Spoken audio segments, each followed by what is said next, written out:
तो आज हम बात करेंगे limit point of a sequence के बारे में।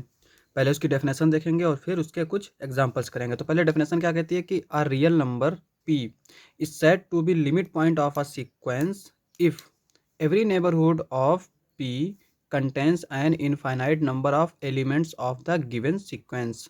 ठीक है, इसको इस तरह से भी बोलते हैं। और for any epsilon greater than 0 an belongs to p minus epsilon comma p plus epsilon for infinitely many values of n।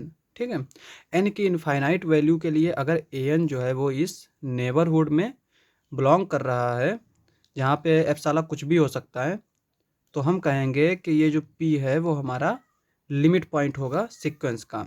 Limit point और लिमिट में फ़र्क होता है सीक्वेंस में। लिमिट क्या होता है कि ए एन जो है यहाँ पे देखने में एक जैसा लगेगा। A n belongs to p minus epsilon p plus epsilon for any epsilon greater than 0 there exist m such that for all n is greater than equal to m. यानी पहले ये दिया होगा, उसके बाद में हम कहेंगे कि ए एन जो है वो इसमें बिलोंग कर रहा है। इसका मतलब क्या है कि फाइनाइट वैल्यू को छोड़ के, ठीक है, फाइनाइट वैल्यू को छोड़ के उसके बाद जो एलिमेंट्स आएंगे वो सारे ही अगर इसमें बिलोंग करेंगे तब हम कहेंगे पी जो है वो लिमिट है। लेकिन लिमिट पॉइंट में ऐसा नहीं होता है। यहाँ पे एग्जांपल देख लेते हैं। एग्जांपल नंबर पहला क्या है, a N is equals to -1 की पावर एन। और ये सीक्वेंस किस तरह की है हमारी, -1, -1, -1, इस तरह से है।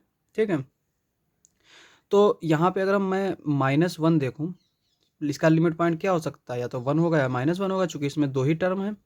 तो -1 ले लेते हैं पहले हम। -1 लेंगे तो क्या है कि -1 माइनस एप्साला कॉमा -1 प्लस एप्साला, एप्साला कोई भी लें अगर हम, तो ए एन जो है वो हमेशा इसमें बिलोंग करेगा। कब बिलोंग करेगा, जब एन जो है वो ऑड होगा। क्योंकि एन अगर ऑड होगा तो ए एन हमारा किसके इक्वल हो जाएगा, -1 के इक्वल हो जाएगा। और अगर मैं -1 का नेबरहुड लूँ तो उसमें -1 तो हमेशा रहेगा, है ना। तो ए एन जो है वो इसमें बिलोंग करेगा, क्योंकि जब ये -1 हो जाएगा और -1 इसमें बिलोंग करेगा। और कब भी बिलोंग करेगा, जब n जो है वो ऑड हो।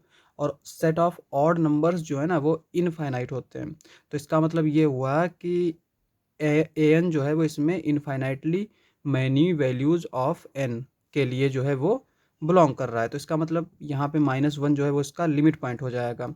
सिमिलरली 1 भी इसका लिमिट पॉइंट हो जाएगा। यहाँ पे -1 की जगह पर 1 रख देंगे, 1 माइनस एप्साला 1 प्लस एप्साला, और 1 का नेबरहुड में भी हमेशा 1 रहता है। तो ए एन जो है वो बिलोंग करेगा 1 माइनस एप्साला 1 प्लस एप्साला में, इफ़ एन इज इवन, अगर एन इवन होगा तब।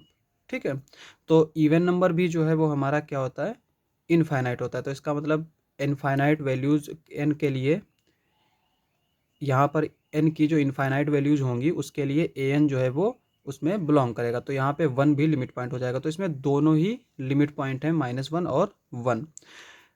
ठीक है, तो मगर जब हम लिमिट की बात करते हैं ना, तो लिमिट की जब हम बात करेंगे तो यहाँ पे -1 1 -1 1 -1 इस तरह से चलता चला जाएगा। तो हम अगर कोई भी फाइनाइट नंबर निकाल दें, ठीक है, किसी भी फाइनाइट नंबर को अगर हम निकाल दें तो उसके बाद के जो नंबर्स होंगे उसमें भी क्या रहेगा, -1 1 -1 1। अब अगर हम रियल लाइन पे देखें, ये -1 है, ये 0 है, ये 1 है। ठीक है, एक ये नेबरहुड हो सकता है। चूँकि वो फॉर एनी एप्सिलॉन है तो हम कुछ भी एप्सिलॉन चूज़ कर लेंगे। तो यहाँ पर हमने इतना छोटा एप्सिलॉन लिया कि वो 0 से भी लेस है। ठीक है, और यहाँ पे अगर इसका नेबरहुड बनाए तो हम इस तरह से देख सकते हैं। अगर फाइनाइट वैल्यू निकाल देंगे तो ये 1 आएगा, -1 आएगा। अगर हम -1 का नेबरहुड देखेंगे तो इसमें 1 नहीं आएगा, पर इसमें फाइनाइट वैल्यूज़ को अगर हम निकाल दें तो उसमें 1 भी आ रहा है। तो ए एन जो है वो बिलोंग नहीं करेगा इसमें। ठीक है, तो इसका मतलब -1 लिमिट नहीं हो सकता। सिमिलरली 1 भी इसका लिमिट नहीं हो सकता। तो लिमिट को हम बाद में डिस्कस करेंगे। यहाँ पे हम लिमिट पॉइंट के बारे में बात कर रहे थे। यहाँ पे बताना ये था कि लिमिट जो है ना वो लिमिट पॉइंट से अलग होती है। तो लिमिट पॉइंट की हम बात कर रहे थे। यहाँ पे 1 और -1 इसके जो है वो लिमिट पॉइंट होंगे सीक्वेंस के। अब यहाँ पे हम सीक्वेंस को जो है एज अ फंक्शन कंसीडर करते हैं कभी कभी।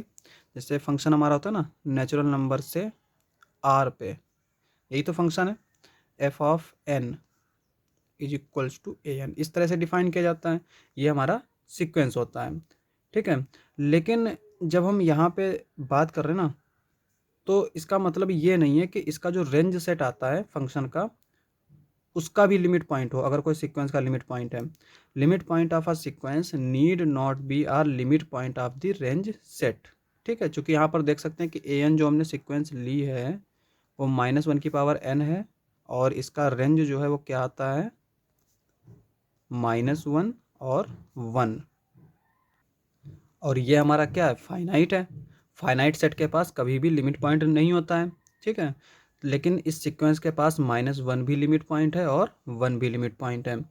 तो यहाँ पे इसको हम एज अ फंक्शन कंसीडर करते हैं, पर यहाँ पे रेंज सेट जो है ना, उस पर लिमिट पॉइंट चेक नहीं करते, सिर्फ बाउंडेडनेस चेक करते हैं। बाउंडेडनेस भी चेक करते हैं और भी कई सारी चीज़ें चेक करते हैं, पर लिमिट पॉइंट जो है वो हम रेंज सेट पे नहीं चेक करते, ठीक है।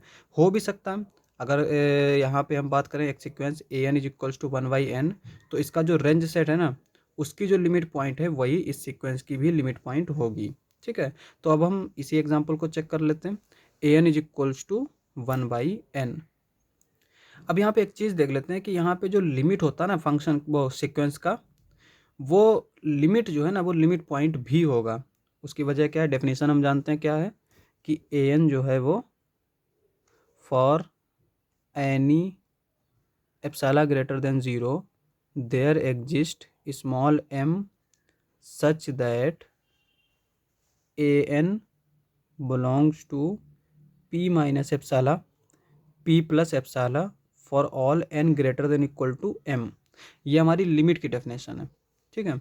और बाउंड लिमिट पॉइंट की डेफिनेशन हमने क्या लिखी थी, कि ए एन जो है वो इसमें बिलोंग करना चाहिए इनफाइनाइट वैल्यूज़ ऑफ एन के लिए। अब यहाँ पे एक चीज़ देखिए कि ये हमने m लिया है ना, m से ग्रेटर होने पर सारे n के लिए इसमें बिलोंग करना चाहिए। तो यहाँ पे ये फाइनाइट वैल्यू निकल गई, और नेचुरल नंबर से अगर हमने नेचुरल नंबर हमारा कौन सा सेट है, इनफाइनाइट सेट है। इनफाइनाइट सेट में से अगर हम फाइनाइट सेट निकाल दें तब भी ये इनफाइनाइट ही रहेगा। तो इसका मतलब ये हुआ कि m के बाद ये जो n आ रहा है ना, ये इनफाइनाइट हैं, ठीक है। तो ये जब इनफाइनाइट हैं तो ए एन जो है वो इसमें बिलोंग कर रहा है कितनी वैल्यूज़ के लिए, इनफाइनाइट के लिए। तो यहाँ से हम चेक देख सकते हैं कि जो है अगर कोई सीक्वेंस की लिमिट है ना, तो वो लिमिट पॉइंट भी होगा। लेकिन कन्वर्स नहीं है कि अगर इसके पास लिमिट पॉइंट है तो ज़रूरी नहीं कि लिमिट एग्जिस्ट ही करे। जैसे हमने ऊपर वाली सीक्वेंस देखी थी A N is equals to -1 की पावर n। तो यहाँ पे एग्जांपल सेकंड हम देख लेते हैं। ये क्या दे रखा है, a N is equals to 1/n। इसको हम किस तरह से सॉल्व करेंगे, आर्किमीडियन प्रॉपर्टी से। आर्किमीडियन प्रॉपर्टी क्या कहती है कि for any epsilon greater than 0 there exist m such that 1/n is less than epsilon for all n greater than equal to m। अब यहाँ पे 1/n जो है वो लेस देन है एप्सिलॉन से, ठीक है। और अगर लेस देन एप्सिलॉन है तो ये माइनस एप्सिलॉन कॉमा एप्सिलॉन में बिलोंग करेगा 1/n। हालांकि ये जो है 1/n वो हमारा 0 कॉमा एप्सिलॉन में भी बिलोंग करेगा, और 0 कॉमा एप्सिलॉन क्या है, सबसेट है माइनस एप्सिलॉन कॉमा एप्सिलॉन के। तो 1/n जो है वो माइनस एप्सिलॉन कॉमा एप्सिलॉन में भी बिलोंग करेगा। और इसको हम किस तरह से लिख सकते हैं, 0 माइनस एप्सिलॉन 0 प्लस एप्सिलॉन। तो ए एन जो है वो बिलोंग करेगा 0 माइनस एप्सिलॉन 0 प्लस एप्सिलॉन में for all n greater than equal to m, ठीक है। क्योंकि यहाँ पे हमने आर्किमिडियन प्रॉपर्टी में देखा था n is greater than equal to m, और यहाँ पे कोई भी एप्सिलॉन हो सकता है। तो इसका मतलब ये हुआ कि 0 जो है ना वो इसका लिमिट भी है और लिमिट पॉइंट भी है। तो इस तरह से हम चीज़ों को निकाल सकते हैं। तो आज के लिए बस इतना ही। अगर आपको हमारा वीडियो अच्छा लगे तो हमारे चैनल को सब्सक्राइब करें। मिलते हैं अगली वीडियो में।